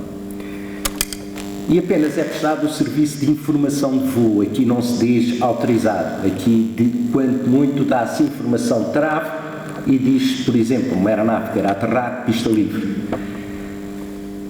Portanto, voar aqui dentro, e isto é uma inovação em termos europeus, mais nenhum país na Europa nem no mundo que eu conheça, permite isto, mas isto foi pensado em termos... para se voar aqui dentro, naturalmente, que a pessoa que melhor conhece este espaço aéreo é a pessoa que está a prestar o serviço de informação de voo. E na ausência do serviço de informação de voo, ou seja, porque há um horário das 9 às 16, de 9 às 17, ou do nascer do sol ao pôr do sol em que é prestado esse serviço de informação de voo, não quer dizer que fora dessas horas este espaço aéreo desapareça. Não, este espaço aéreo mantém-se 24 horas por dia nos 365 dias do ano. Enquanto estiver publicado, é assim que é entendido um bloco de espaço aéreo no âmbito da aviação. É o serviço AFIS, portanto, quando quiser voar ali dentro, de modo a ultrapassar o obstáculo artificial nos 75 metros da localização do meu RPA, eu basta-me coordenar com o AFIS. E são espaços aéreos, como há pouco foi dito, à volta dos 300 metros, 600 metros. A intenção que foi de parte da ANAC foi de algum modo permitir que as empresas se desloquem para estes tipos de aeródromos, tal como acontece em Ponte Sor. Ponte Sor, neste momento, tem uma empresa, passa por publicidade, que é a TechEver, tem aqui uma empresa, faz drones robustos, 100 kg, 150 kg, portanto já são aeronaves grandes, já são de tamanho bastante razoável, julgo que até são maiores que esses ultraleves que andam denominados avionetas. Esta deslocalização de uma empresa para um aeródromo permite, de algum modo, desenvolver uma atividade em que Portugal tem projetos muito interessantes. Esses projetos são tanto do âmbito privado como do âmbito universitário. Em termos universitários, só um exemplo, e esta é em colaboração com a PSP, a Universidade de Trás-os-Montes está a desenvolver com a PSP um sistema para cartografia de zona de acidentes, portanto, que vai permitir, além de cartografar toda a zona, através de termografia por infravermelho, medir comprimentos de travagens, ângulos, etc. Portanto, as ATZs, o voo aqui dentro, tem uma liberdade superior, por exemplo, aqui assim, que é um espaço aéreo não controlado, por exemplo, nesta zona, porque permite, de facto, ir até ao limite superior da ATZ, 300, 600 metros. E há várias no país, em termos continentais. Temos Bragança, Chaves, Vila Real, Viseu, Ponte Soura, Évora, Portimão, e depois temos... Não existe na região da Madeira, apenas existem depois na região dos Açores, que é na Graciosa, São Jorge, Pico, depois no Corvo. Então, estas áreas estão afetas aos pequenos aeródromos da SATA Gestão de Aeródromos. As outras áreas, que não são blocos de espaço aéreo, nem nada com que se pareça, mas procuramos identificar as zonas onde existem as pistas de ultraleve, os heliportos e os aeródromos sem CTR, para que facilmente as pessoas, se quiserem voar, por exemplo, aqui nesta zona e queiram ultrapassar o obstáculo artificial ou natural mais alto, coordenem com o diretor do aeródromo. No caso dos aeródromos é um diretor. No caso das pistas de ultraleve, é o responsável pela pista. Há aqui uma, que é o Beja Ultraleve. Mais uma vez, se clicarem na figura geométrica, aparece a informação tal qual está no regulamento. Aeródromos e pistas de ultraleve.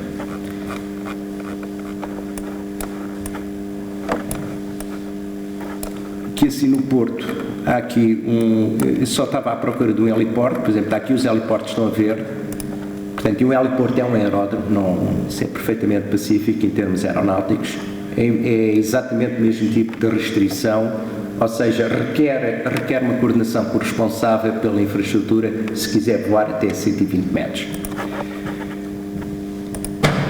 Depois, estes que são importantes e nós achámos que era obrigatório, são os hospitais, são os heliportos ligados à emergência médica e, portanto, heliportos hospitalares e proteção civil. E, como foi dito, não é possível saber quando é que há tráfego por lá, pura e simplesmente. Assim, se alguém quiser voar aqui dentro, não quer dizer que também esteja proibido. A ANAC, neste caso o Departamento de Navegação Aérea, é que vai assumir a coordenação com as entidades, se achar que é preciso. Posso dar um exemplo: o heliporto de Viana do Castelo, se não me engano, está a cerca de 69 metros de altura à volta disso, a altura acima do nível médio das águas de mar, e foi pedido o voo do ultraleve para filmar um evento que era uma corrida, uma maratona, a 10 metros acima do nível médio das águas de mar. Ou seja, foi entendido em termos de navegação aérea que essa atividade com o RPA, cumprindo com esses 10 metros, não poria em perigo qualquer atividade que pudesse existir de voo de helicóptero em termos de emergência médica. E agora vou para as áreas militares. As áreas militares dividem-se essencialmente, só um pouco atrás, começo por dizer que apenas estão representadas as áreas militares cuja extensão vertical se inicia a partir do Sol. Como disse, todas estas, a extensão vertical inicia a partir do Sol. Existem outras que se iniciam a partir dos 300 metros acima do Sol, da superfície terrestre ou da superfície marítima. Há um outro caso, que é uma área de treino militar, a TRA 55, lá para o norte, que se inicia, por exemplo, a partir do nível voo 5.5, ou seja, sensivelmente a partir dos 5.500 pés. O voo destas áreas requer obrigatoriamente coordenação com a Autoridade Aeronáutica Nacional e é feito nas condições que a Autoridade Aeronáutica Nacional decidir. Dentro das áreas perigosas, como o nome indica, são mesmo perigosas. O Exército faz aqui tiro de artilharia. Aqui assim também há treino com os F-16, por exemplo, a lançarem bombas. O Exército também faz aqui alguma atividade, desde com armas trilhadoras, tiro tenso, até com tiro de artilharia. Esta área é uma área proibida e de facto é proibida e é proibida não por causa do regulamento, mas é aqui assim, isto é da NATO, portanto é a zona de paiol da NATO, e está publicado na Publicação de Informação Aeronáutica Nacional, ou seja, qualquer pessoa consultando o IP, se quiser sobrevoar esta área, não o pode fazer abaixo de 2.000 pés, cerca de 600 metros, porque do chão até 2.000 pés este espaço aéreo é proibido. E aqui, de acordo com os meus colegas da Força Aérea, da Autoridade, nem vale a pena pedir, porque é proibido, é mesmo proibido. Dentro das áreas proibidas há várias, esta aqui é utilizada pela Marinha e nós pusemos no mar porque houve dezenas e dezenas de pedidos o verão passado de filmagens dentro de navios, uns à entrada do Porto de Lisboa e saída, Funchal também, e outros mesmo fora nem sequer era dentro dos portos e houve pedidos. O que poderá acontecer, por exemplo, dentro desta área que tem uma extensão grande, que é uma área perigosa, um pedido naturalmente que obrigaria a uma coordenação muito robusta com a Autoridade Aeronáutica Nacional e só uma razão muito forte é que será permitido, ou a Autoridade Aeronáutica Nacional poderá permitir um voo aqui dentro. Aqui na zona de Beja temos a TRA 51 Alfa, ou seja, esta área protege todo o tráfego da base aérea 11. Temos aqui a Romeu 61, que também é uma área restrita, é uma área de treino de helicópteros. E depois temos estas TRAs. Estas TRAs são volumes de espaço aéreo muito extensos, 54, 57 a 13, depois há aqui mais outra, a 56. Existe aqui uma azul, que é a tal 55, mas essa começa a partir do nível voo 55, portanto 5.500 pés. Estas áreas têm uma característica que nunca se sabe quando é que estão ativadas ou quando é que se prevê a sua ativação, ou seja, são aquilo que em linguagem aeronáutica estão sujeitas à ativação tática, ou seja, a esquadra, por exemplo, 301 de Montreal decide que necessita de fazer ali 1 hora de voo, treino, é ativada através do Serviço de Informação, as operações da base contactam o Centro de Controlo de Lisboa, o Centro de Controlo de Lisboa coordena-se internamente e ativa esta área. Naturalmente o voo aqui dentro pode acontecer, isto a Autoridade Aeronáutica Nacional pediu que eu transmitisse isto, ou seja, eu se pedir uma situação, não é preciso ir para tão longe, por exemplo aqui a 57, eu se pedir para voar aqui dentro, mesmo com 10, 20, 30 dias de antecedência, mesmo que seja autorizado, ou que venha a ser autorizado, possivelmente a Autoridade Aeronáutica Nacional irá exigir que a pessoa dê um número de telefone e antes de voar contacte, ou menos antes de voar contacte, para saber se a área, por algum motivo, ficou ativada taticamente. E enquanto durar essa ativação tática, naturalmente não será possível voar de RPA lá dentro, até porque a característica do voo militar não é exatamente a mesma da característica do voo civil, de uma aeronave de transporte aéreo comercial que se está a fazer, passa a expressão, a fazer-se à pista ou a descolar, quer que seja, Lisboa, Porto, Faro, etc. Relativamente Resta ainda dizer relativamente aqui ao espaço aéreo. Portanto, tudo onde não virem áreas, onde não virem nenhuma das áreas, estas aqui é espaço aéreo Golfo, ou seja, este espaço aéreo é um espaço aéreo não controlado e no mínimo, desde a superfície até 120 metros, durante o dia e com o drone à vista, as pessoas podem voar sem requerer autorização à ANAC. Falta-me só ligar aqui as ATZs, porque apesar de serem espaço aéreo não controlado, tem a tal característica para se voar lá dentro, é preciso coordenação com o AFIS, portanto o serviço que faz a prestação da informação de voo, ou com o diretor do aeródromo. Mais uma vez, dentro da CTR, e eu vou reforçar isto, estamos a aproximar do verão, calor, e isto há muitos pedidos. Se alguém quiser voar aqui dentro desta área, aqui assim na costa, pode o fazer até aos 30 metros, sem sequer pedir autorização à ANAC. Mais uma vez, eu digo voar, porque se for para capturar imagem, gravar com ou sem o propósito de divulgar, é obrigatório solicitar autorização à Autoridade Aeronáutica Nacional. Mais uma vez, o regulamento da ANAC apenas impõe as condições para o uso de espaço aéreo.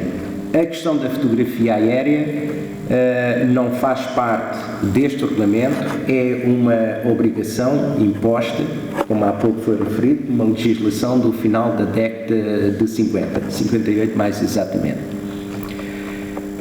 Há aqui uma ressalva a fazer. Eu disse que no espaço aéreo Golfo pode-se voar livremente. Pode-se, de facto. Mas é preciso saber se já foi solicitada alguma autorização, algum pedido de reserva de espaço aéreo, ou se existe alguma atividade de índole aeronáutico dentro desta área. E isso é possível saber através de um tipo de informação, como há pouco referi, que são os avisos à navegação aérea, os NOTAM, Notice to Airmen. No guia de utilização de espaço aéreo, e faço já uma ressalva, esta não é a última versão, mas para o que eu vou mostrar dá perfeitamente.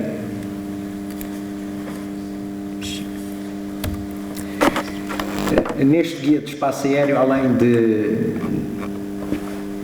de informação como é que é a estrutura do espaço aéreo português, com todas as coordenadas, ou seja, as áreas terminais, as regiões de informação de voo, as áreas terminais, as várias zonas de controle de tráfego aéreo e as zonas de proteção operacional do aeroporto do Porto, e estas áreas de proteção operacional dos aeroportos não são volumes de espaço aéreo do ponto de vista aeronáutico, são apenas áreas no qual foi analisado até que a altura máxima um RPA pode lá voar, ou seja, estas áreas não se encontram publicadas em nenhuma publicação de informação aeronáutica nacional, apenas neste guia.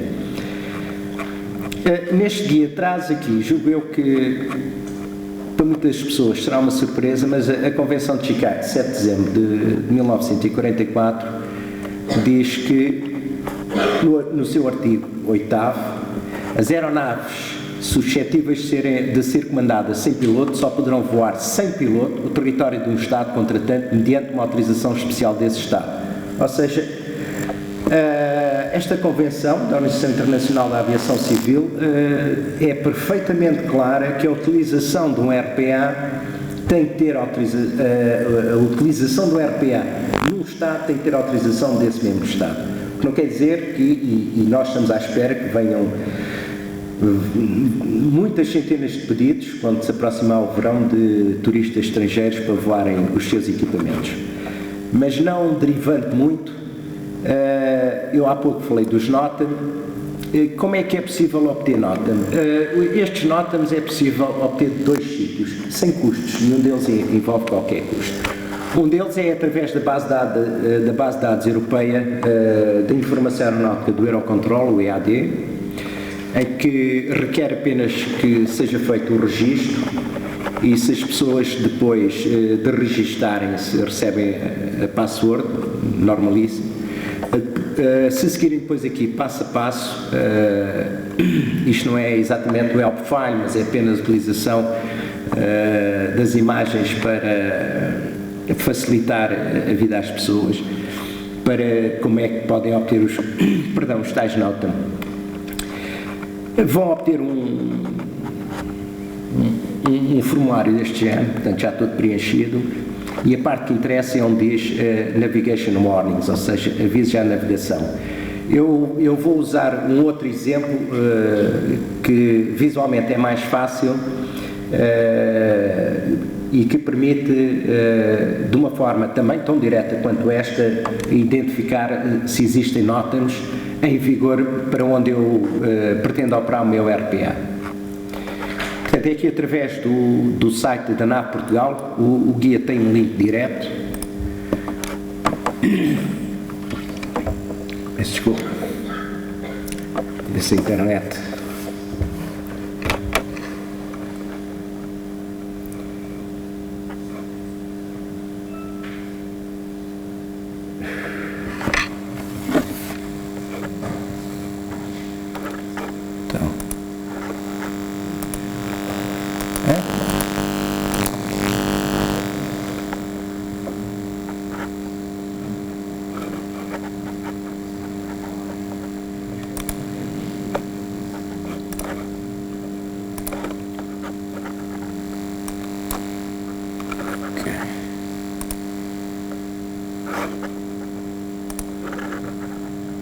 Bem, vamos lá ver se o Sr. Murphy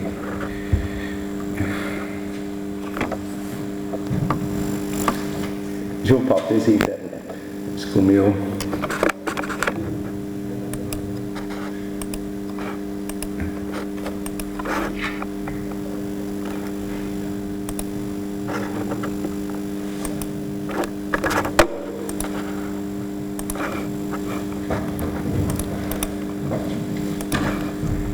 Tezinho, pá, está com limited access, não sei porquê.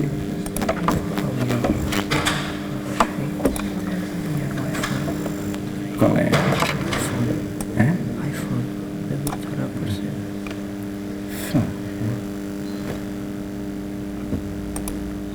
Vou desligar o meu, ver se ele aparece. Ligar agora. Ajeita. Aqui.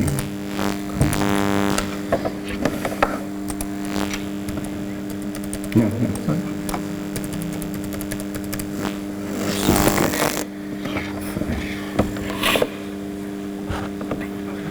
Já está.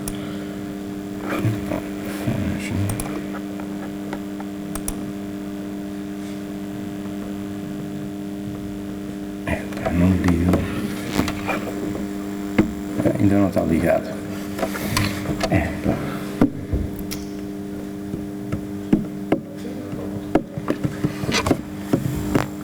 suposto ter a dar. Já deu? Não. Deixa-me lá fazer assim, fechar isto. Está a ligar. Mas ele está sempre com acesso limitado, não sei porquê.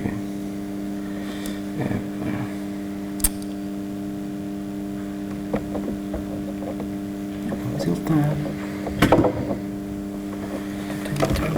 Bem, isto.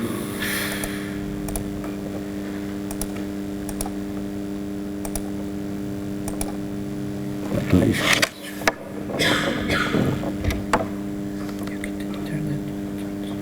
Aqui já está, vamos lá ver se um deles dá.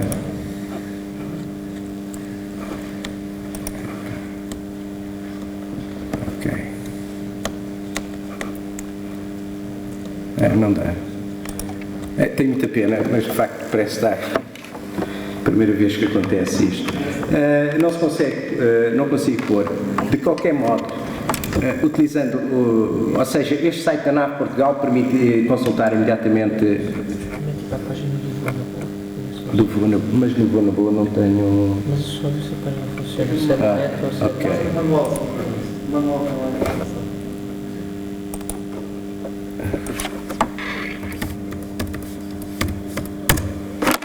Não, ele está a dar o limite. Ai não, agora está bom.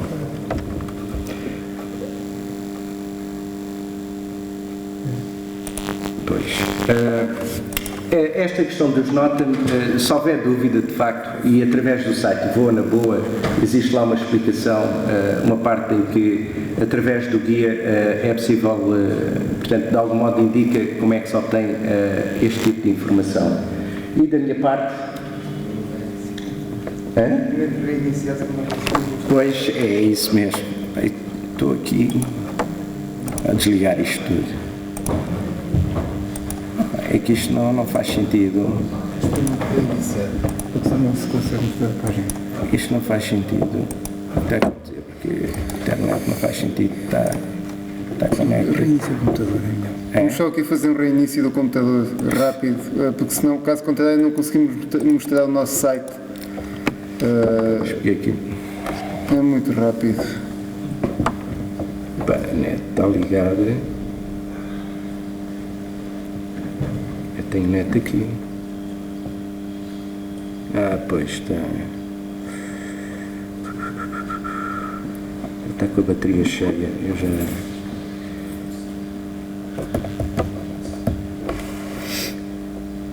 Na prática, aqui o que o Sr. Cardoso vos queria mostrar é que, apesar de poderem estar a voar numa daquelas áreas que não tem qualquer restrição assinalada, pode acontecer que numa situação em concreto tenha sido efetuada uma reserva de espaço aéreo por alguma situação em concreto.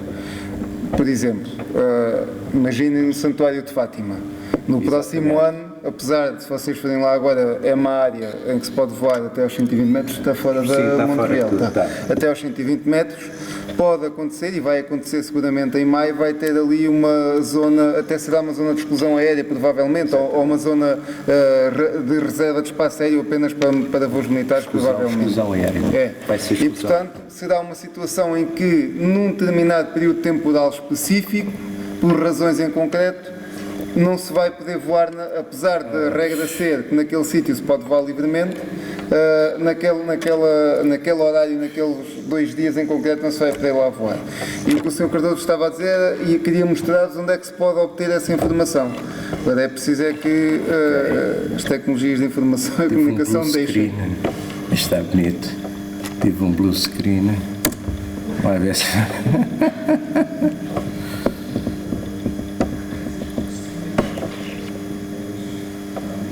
Já vai dar.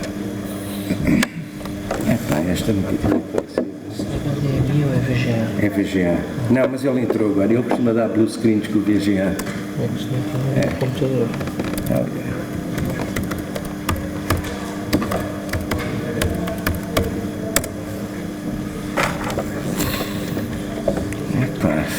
Já está aqui.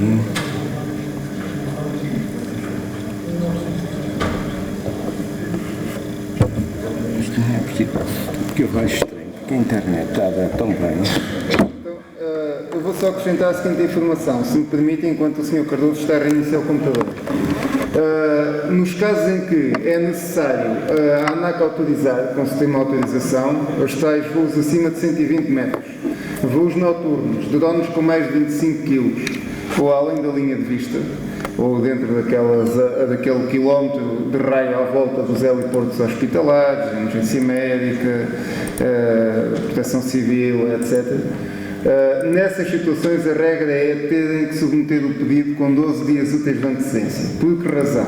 Há uma exceção, mas já lá vamos. Por que razão? Porque se em concreto for necessário, face ao local em que querem voar em concreto e à altura máxima a que querem voar, se vir que é necessário fazer uma reserva de espaço aéreo ou apenas emitir um aviso à navegação aérea, para avisar que àquela altura, naquele local, está a voar um drone naquele determinado período horário, tem que ser submetido em regra com 12 dias úteis de antecedência. Por uma razão, porque se isso for necessário fazer, existem regras internacionais em termos do sistema de informação aeronáutica que dizem que essa informação tem que estar publicada, essa reserva de espaço aéreo ou esse aviso à navegação aérea tem que estar publicado com pelo menos 7 dias de antecedência. E, portanto, o período remanescente até aos 12 dias úteis é o período que é necessário para a ANAC analisar e para coordenar com a NAV Portugal EPE, por sua vez, se coordenar com os militares para proceder à reserva de espaço aéreo e a emissão de eventual aviso à navegação aérea. Previmos, ainda assim, tendo em conta que excepcionalmente muitas vezes temos a noção que há pessoas que a nível profissional podem ser contratadas com 2 ou 3 dias de antecedência, previmos a possibilidade de, a título excepcional e desde devidamente fundamentado e explicado pelo requerente, se puder eventualmente analisar com o incumprimento desses 12 dias úteis da apresentação do requerimento por parte do particular. Naturalmente que isso depende do tempo útil disponível e do volume de requerimentos que temos lá para analisar e, em caso algum, terá que ser necessário emitir um nota-mo ao fazer uma reserva de espaço aéreo. Só nesses casos é que se pode dar origem a uma análise e eventual autorização com incumprimento do prazo de 12 dias. Portanto, aquilo que pedimos é que, tanto quanto possível, observem esse prazo. Não quer dizer que não se concedam autorizações com o cumprimento desse prazo, mas tem que compreender que no meio de ter que respeitar as regras do Sistema Nacional de Informação Aeronáutica e face ao volume de pedidos que podem ter dado entrada ao mesmo tempo, há que jogar com isso. Já está. Antes que isso falhe, exatamente. Sr. Cardoso vai mostrar agora como é que se visualiza e como é que se lê e onde é que se pesquisa a informação para ver se existe algum aviso à navegação aérea, o designado NOTAM, ou alguma reserva de espaço aéreo. Eu vou por aqui. Isso tudo pode... e mais uma informação, nenhuma autorização é taxada, nós não temos taxas legalmente previstas para cobrar nenhuma destas nossas autorizações. E por enquanto a AN também não tem. Portanto, a partir do tal link do Guia do Espaço Aéreo, este link vai dar à NAV Portugal, portanto, Lisboa, FIR, IFR, VFR, ou seja, a região de informação de voo de Lisboa, informação para voos, tanto para voos por instrumentos como para voos visual. Portanto, na região de informação de voo de Lisboa, apenas interessa começar a ler esta parte dos Navigation Warnings, ou seja, nestes avisos à navegação, que são atividades normalmente relacionadas com lançamento de paraquedistas. Neste caso, vou fazer aqui, tentar fazer aqui um zoom.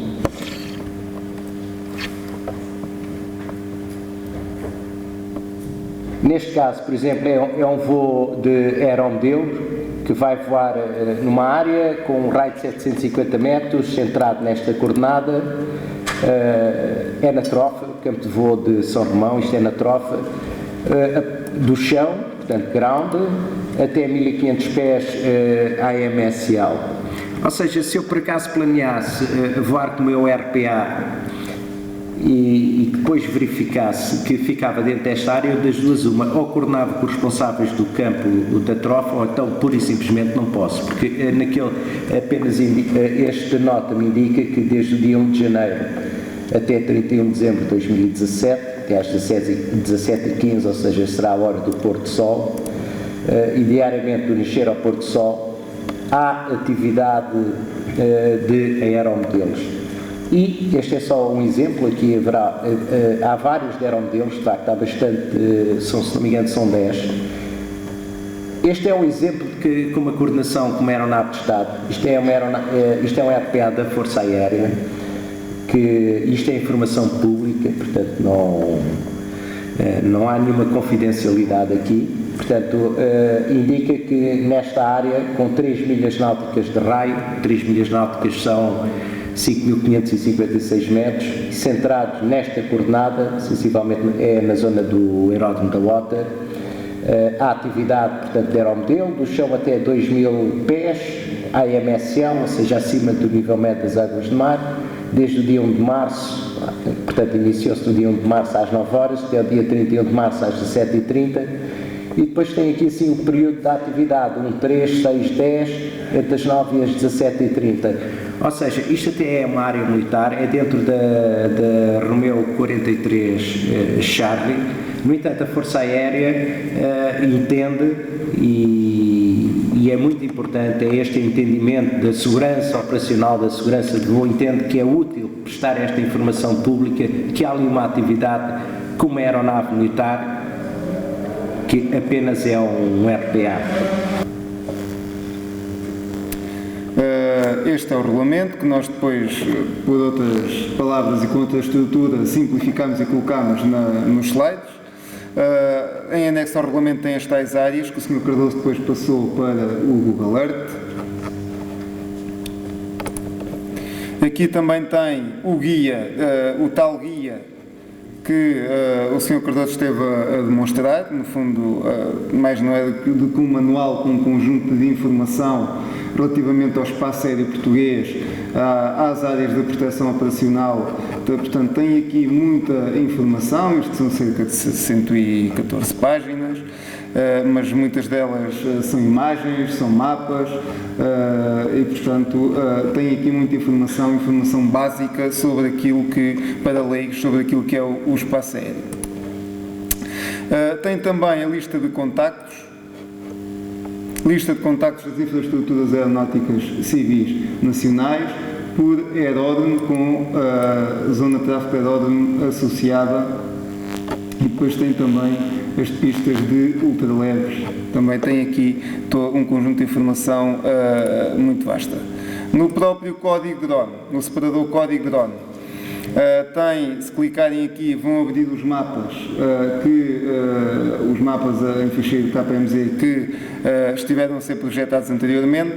Existem aqui também umas áreas em Lisboa, que o Sr. Cardoso falou delas, mas depois acabou por não as demonstrar, que são áreas que estão num decreto-lei, que é o decreto-lei 248/91, estou a ver que isto está 248/91, e que estão a abrir. Estão no decreto-lei 248/91.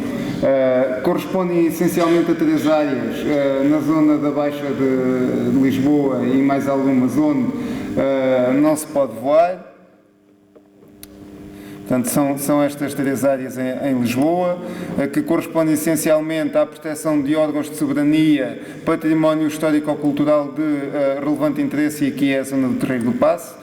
A regra é: não se pode voar no interior destas áreas, a não ser que o Ministério da Defesa Nacional, através da Autoridade Aeronáutica Nacional, o autorize.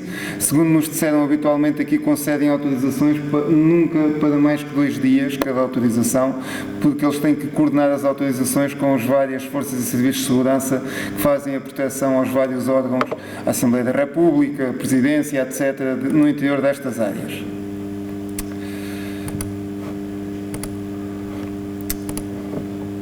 Depois, tem também aquele código de drone que corresponde àqueles flyers, àqueles folhetos que ali estão em cima da mesa e que pedimos também para levarem, tal como podem levar também t-shirts. Temos um modelo de formulário que é utilizado, pode ser descarregado aqui facilmente para preenchimento. Ele vai ser disponibilizado também brevemente, com um pequeno ajuste relativamente ao tipo de atividade, se é profissional, recreativa, e também com a tradução para o inglês. E depois temos um conjunto de, se a memória não me falha, 46 perguntas frequentes. Temos aqui muitas questões, incluindo perguntando: quer voar na proximidade dos aeroportos de Lisboa, Porto Faro, etc., quais as regras a cumprir, ou nos aeródromos de Bragança, Chaves, Corvo, aqueles que têm ATZ, quais as regras a cumprir, ou em todos os outros, sem CTR e ATZ, que regras é que têm que cumprir. Portanto, temos aqui uma série de perguntas e respostas que pedimos para lerem. Quanto ao material da campanha, temos aqui tudo aquilo que tivemos aqui a ver, desde o filme, desde o cartaz, desde a apresentação e os tais folhetos em PDF. Depois temos os contactos.